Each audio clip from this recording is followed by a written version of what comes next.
Hey everybody, welcome back to my channel. Today I want to show you some of my shrimps. Um, I have these tanks are getting built or been built, but I'm building a shrimp rack, and currently I have um, 6 tanks up and running, but only 3 of them have shrimp in it. I'm doing this slowly because I can only fit 12 10-gallon tanks, and I wanted to choose the shrimps wisely. So I wanted to show you my crystal reds that are that I have here. This is actually the second batch.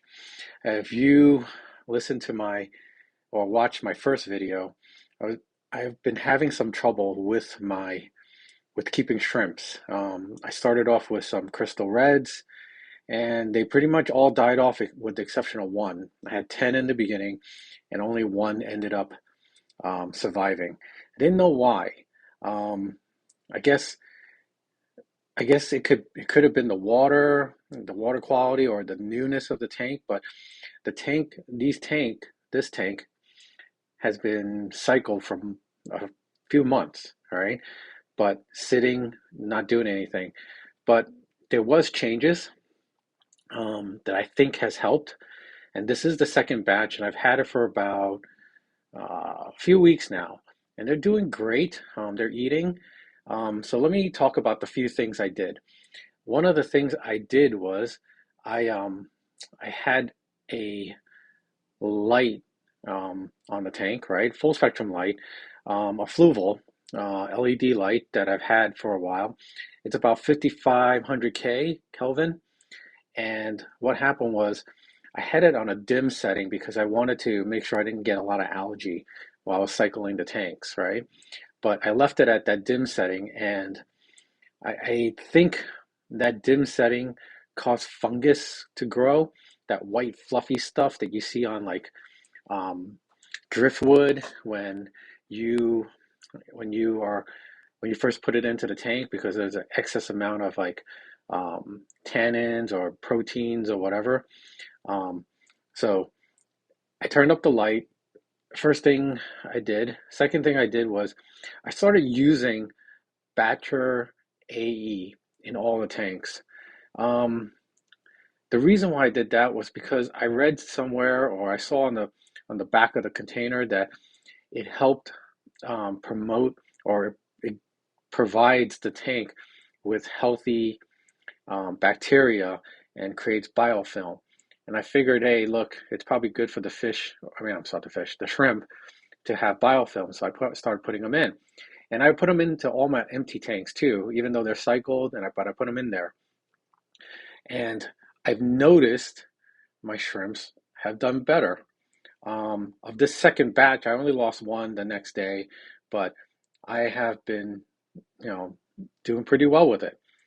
And the third thing I did was, obviously, I am doing, using RO water now.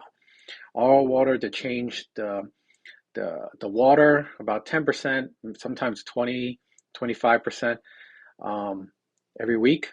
RO water, and then I remineralized it with the bee shrimp salt, which I've been using directly into the tank. I know it says not to do that, but the people on Green Aqua are doing it. And you know what? If you think about it, these shrimps, how long are they going to be exposed to um, pure oil water mixed in with, 60, maybe 70% regular tank water that has TDS in it already, right? It lowers it a bit. It goes usually from about, I keep this tank at about 140, and it drops down to about like 118, 120.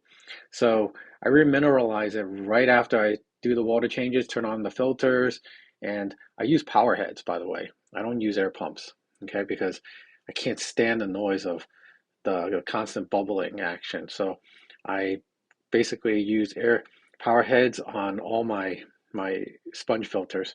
But I turn those on, and then I put the salt right on the outtake of those power heads, and it sprays it, and the packaging says it mixes right away, so it works right away. The TDS goes back up to one. I do a little bit at a time. I don't do a lot.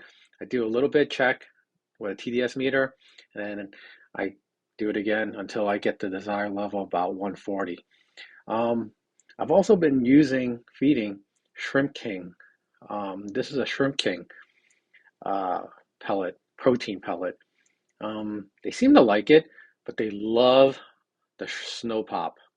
The snow pop from Shrimp King, I guess it's basically snowflake that you see every other shrimp keeper feed. They love that stuff. Like it's like shrimp crack. So but that's like a treat. So you got to mix it in sometimes. They don't like the complete as much. The complete, they ate it, but I gave them, I don't want to give them that much because they'll leave a lot of food behind. But that's my crystal reds in a nutshell. Um, I have some neocardinas underneath this tank, but I haven't um, I haven't really done much with them. They're really hardy. I keep them in the same parameters as Cardinias, so they just have babies, but the yield hasn't been that good. I think I only saw two shrimplets. Um, so I am considering keeping them in regular, you know, regular neocardinia parameters, which is about 7 to 7.5, maybe 7.6 pH and hard water.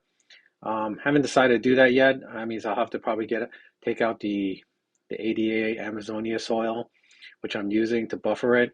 But we'll see. That's a video for next time. But I'll definitely use that opportunity to talk to you guys about it and show you guys what I do. Okay? See you next time. Oh, by the way, if you enjoy this kind of stuff like I do, you know, um, consider subscribing and give me a like on this video, and I really appreciate it. Bye.